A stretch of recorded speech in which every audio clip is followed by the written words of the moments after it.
If you're still planning to buy a new motorcycle from these brands, time is running out fast. You're part of a much bigger crisis that dealers don't want you knowing about. Today, the motorcycle industry everyone thought was bulletproof is hemorrhaging money at unprecedented rates.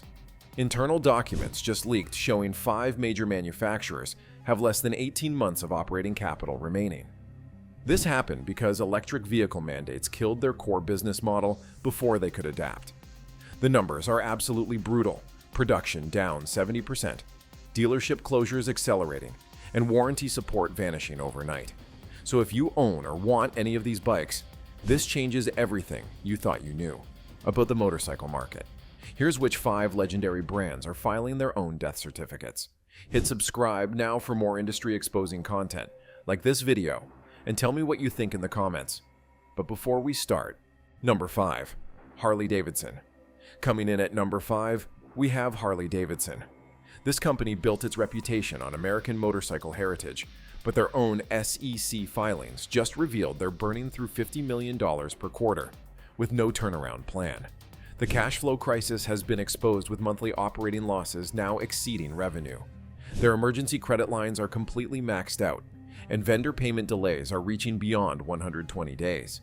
Suppliers are getting nervous, and some have already started demanding cash up front before shipping parts. What's even more alarming is the dealer network abandonment. 40% of Harley franchises have been terminated in just 18 months. The remaining dealers are now refusing to accept new inventory, and service department closures are accelerating at a frightening pace. One former dealer in Texas told me, "We were losing money on every bike we sold. The only profitable part of our business was service, and even that wasn't enough." Production line shutdowns tell the real story of Harley's decline. 3 major manufacturing plants have been closed permanently, with the remaining facilities operating at a mere 30% capacity. Worker layoffs have hit 8,000 employees, gutting decades of manufacturing expertise. The iconic York, Pennsylvania facility that once produced the majority of Harley's big twin engines is now a ghost town. Their electric transition has been nothing short of a disaster. A $2 billion EV investment has yielded 0 production models beyond the initial live wire, which itself has been spun off into a separate struggling company. Battery partnerships have collapsed one after another, and charging infrastructure promises have been completely abandoned. The LiveWire, once touted as the future of the company, sold fewer than 400 units in the last quarter reported. Perhaps most concerning for current owners is the resale value freefall. New Harleys are losing 60% of their value in the first year, a shocking figure for a brand that once prided itself on retention value. Trade-in programs have been suspended at most dealers, and financing companies are now blacklisting the brand altogether. If you own a Harley right now, selling it immediately might be your only chance to recover any significant value. Number 4, Triumph. At number 4, we have Triumph. What makes this collapse so brutal is that just 2 years ago, they were posting record profits and expanding globally.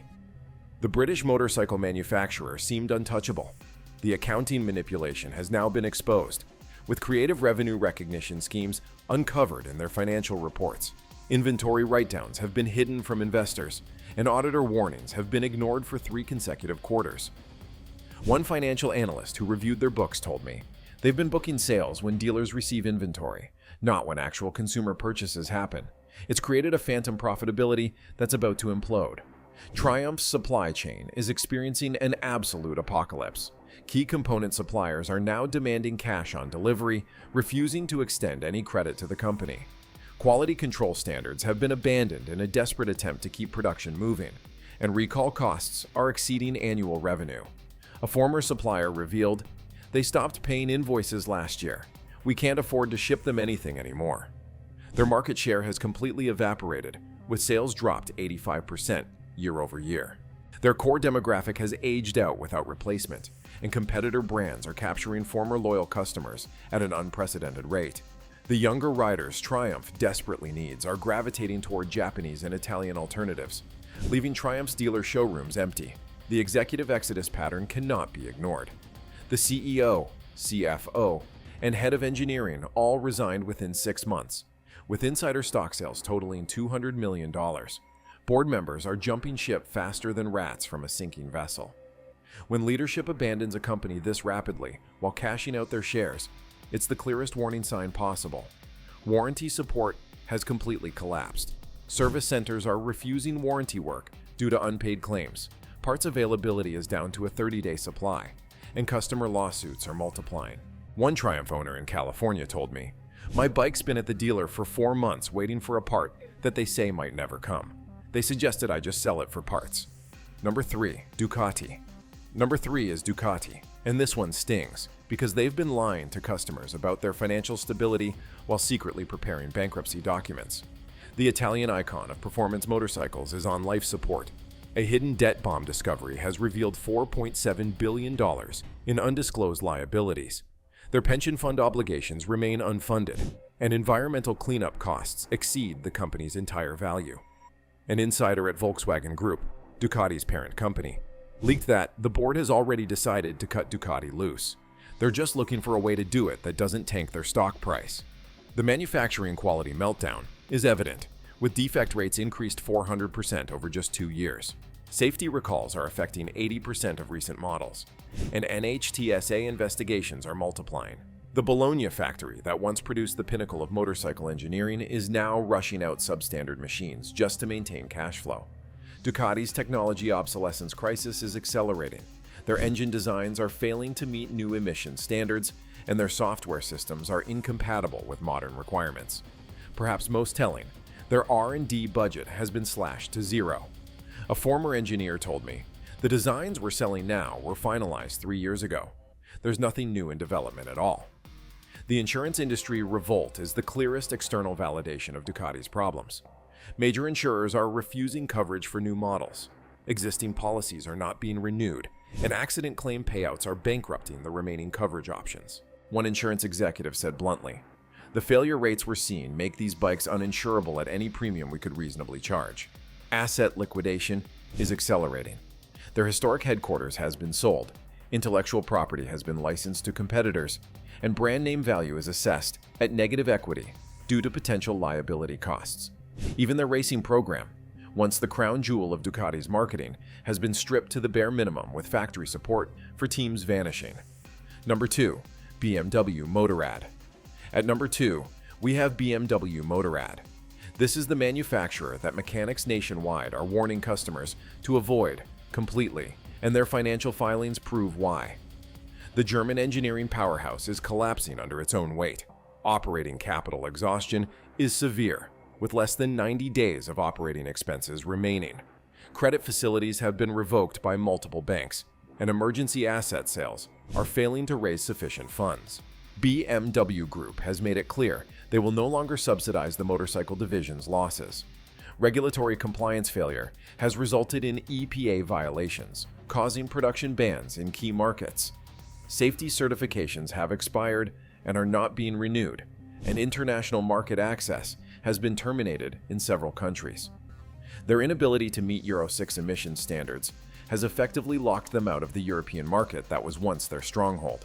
The dealer revolt is accelerating, with a class action lawsuit from franchise owners making headlines. Inventory return demands are flooding BMW headquarters, and exclusive partnership agreements are being voided by retailers who can't afford to be associated with the failing brand. One dealer network executive told me, "We've already started renovating our showrooms to accommodate Japanese brands.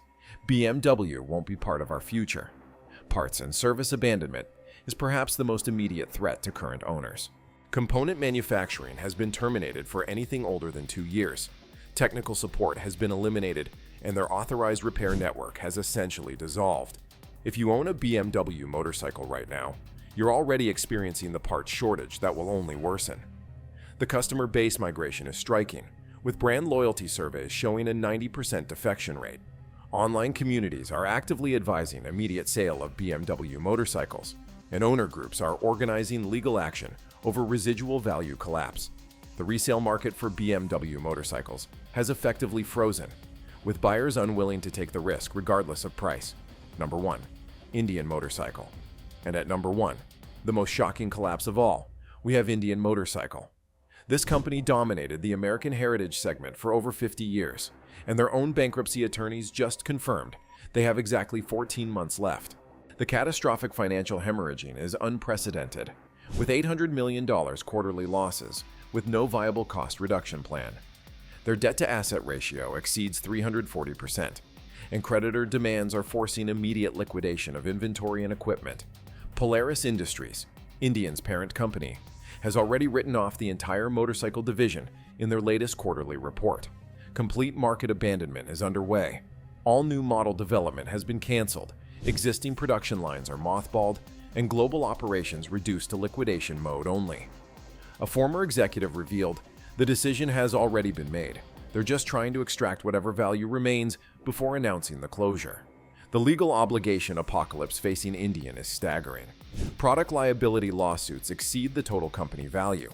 Environmental remediation costs are hitting $3 billion for their manufacturing facilities, and worker pension obligations remain completely unfunded.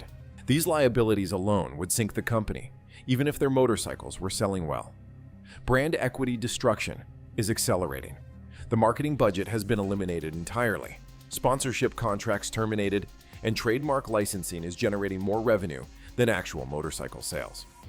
The once valuable Indian name is being slapped on everything from t-shirts to barbecue sauce, in a desperate attempt to generate any revenue. The liquidation timeline has been confirmed by multiple sources.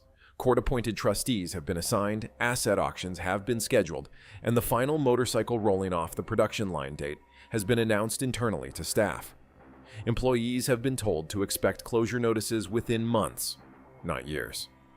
What makes Indian's collapse particularly tragic is how it affects the broader American motorcycle industry. As the last major competitor to Harley-Davidson in the American heritage segment, their disappearance leaves a vacuum that no domestic manufacturer is positioned to fill. The dealers who bet everything on Indian's revival are now facing their own extinction. The most damning evidence came from Indian's own parts supply manager, who stated, "We've stopped ordering components. We're just using up whatever's in the warehouse, and then that's it. There's no plan beyond emptying the shelves." The luxury motorcycle market that Indian once dominated is now in free fall. Their exit signals a fundamental shift in consumer preferences and market dynamics that will reshape the entire industry. The American-made heavy cruiser, once the backbone of motorcycle culture, may disappear entirely within this decade. So there you have it. 5 motorcycle brands that their own financial filings confirm won't exist by 2028. This industry shift will permanently change the landscape of motorcycling as we know it. The luxury market is transforming before our eyes.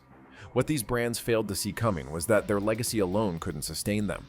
The question isn't just which brands will fall next, it's whether you're still trusting your money to companies that won't be around to honor their warranties. Subscribe now for more industry truth bombs and tell me, do you agree or disagree? Who do you think is next to fall?